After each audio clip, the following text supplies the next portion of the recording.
nyo ba gym lang ang paraan para maging malusog ang puso? Paano kung sasabihin kong pati paglalakad at pati sex, exercise din pala?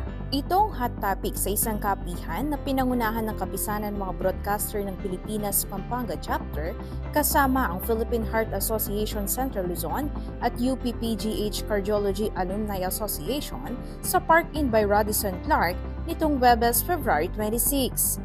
Ayon sa mga eksperto, sakit sa puso pa rin ang numero unong killer sa Pilipinas. 20% ng mga namamatay ay dahil sa sakit sa puso. 7 sa 10 Pilipino naman ang may high cholesterol. At 4 sa 10 katao ang may alta presyon pero hindi nila alam. Sadly, these patients would just recognize the disease pag may komplikasyon na. So ano po yung komplikasyon ng hypertension at mataas na cholesterol? Atake sa puso, stroke. So ganun kaseryoso yung kondisyon sa mga puso. Nakakabahala rin umano dahil mas bumabata ang mga inaatake sa puso.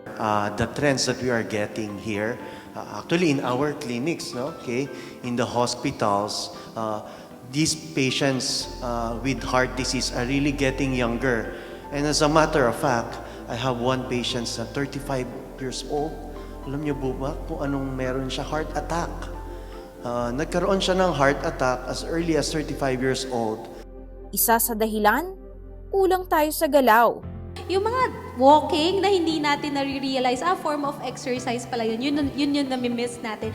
And every opportunity to walk or to move reduces our risk to develop heart problems. Hindi naman daw kailangang complicated ang exercise. If hiningal ka na doon, that's already moderate intensity exercise. Sa dinami-rami na mga kailangang malaman tungkol sa cardiovascular disease, may prangkang paalala ang mga doktor. Ang sex po hindi po siya bawal sa mga pasyente na merong cardiovascular disease, no? Actually, sex is a form of exercise.